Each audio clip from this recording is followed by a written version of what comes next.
We have already talked about equations involving addition and subtraction. Today we're going to work a little bit with equations involving multiplication and division. Think about how those work and how to solve those in an organized way.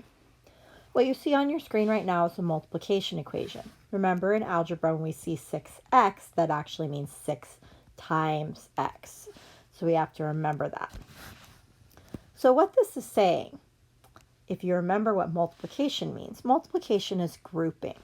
So when we say 2 times 3, what we really mean is 2 groups of 3. So this equation is telling us 6 groups of something gives us a total of negative 48. Well, the best way to figure out what our groups are, how big our groups are, is to actually split this up into 6 groups. The way we do that is with division. So the way we would find the answer to this problem is with division. Similar to the last equations we were working with, we talked about properties of equality, which are these rules that tell us we can do anything to the equation we want as long as we're doing it to both sides of the equation so that we don't knock our equation out of balance. Those rules still apply when we're working with multiplication and division. So if we want to divide this up into 6 groups so we can figure out how big our groups are, which is our x, we can divide, but we have to remember that we're dividing on both sides of the equation. So we need to show that in our work. So we're going to split this up into 6 groups. So each group has a single x in it. But if we split this into 6 groups, we also have to split the other side into 6 groups. Negative 48 divided by 6 is negative 8. So that means that is our answer. So coming back to the original equation, we can check that. 6 times negative 8 is negative 48. So in other words, 6 groups of negative 8 gives us the right answer. So if you think of the fact that multiplication means grouping, then the fact that we would solve that by dividing makes sense because we're splitting it up into the groups so we can see what's going on. So we can use division to help undo or to solve a multiplication equation. When we do that, what you just use is called the division property of equality.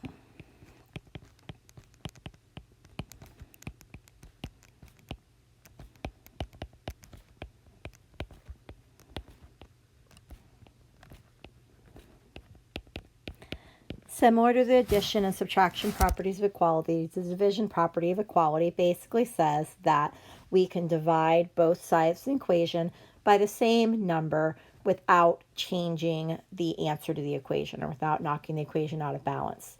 The one exception to that is that if you're using the division property of equality, you cannot divide by 0. So division by 0 is not possible in math.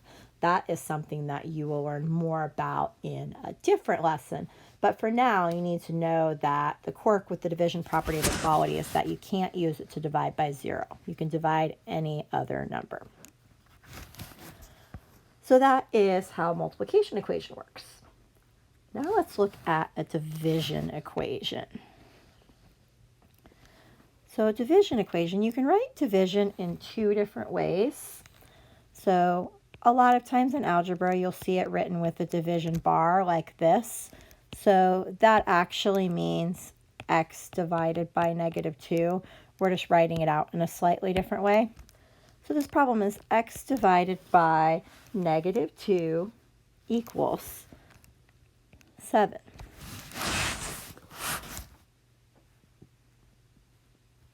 If you think about how division works and what division does, then it would make sense how we would solve a division problem. So what this is basically telling us is something split into 2 negative groups is giving us 7 things in each group. So the way we would work that out is to reverse that and say, okay, if I have 2 groups with 7 things each, the way I would find the total for that is to multiply 7 times 2, or in this case, 7 times negative 2. So to find what we divided, we can work backwards and multiply. But similar to addition and subtraction and multiplication, if we multiply one side of the equation, we have to multiply the other side so we don't knock our equation out of balance. So we could come through and we could multiply both sides by negative 2. So in this case, the multiplication basically just reverses the division and gives us what we started with. 7 times negative 2 is negative 14. So that means x must be negative 14. If we check it, we can see our answer is right. If we fill that into the original equation, negative 14 divided by negative 2 does give us an answer of 7, so we know that's correct. Many of you probably could figure out what the name of the property we just used is, since we already have an addition, subtraction, and multiplication property of equality, or division property of equality. This property is the multiplication property of equality.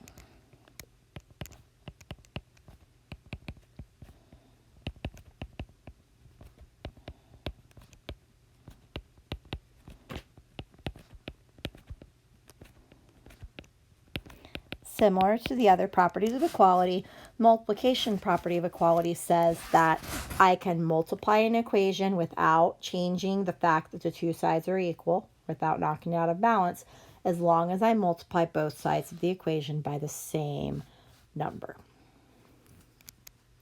Notice, too, the way that the work was organized in both of these example problems. In both of these example problems, you can see the property being used. So we could see the dividing by 6 on both sides and the multiplying by 2 on both sides. And after we use the property, we could see what we get. We could see the answer. Those key pieces of your work should be in your work all the time. So it is an expectation when you're working with your equations that you are showing the property of equality that you are using, the yellow highlighted part of the examples, and that you're showing it on both sides because that's what the property says, and that you are clearly showing your answer, which is the red part of the work. So your work should very closely mirror the work from these example problems.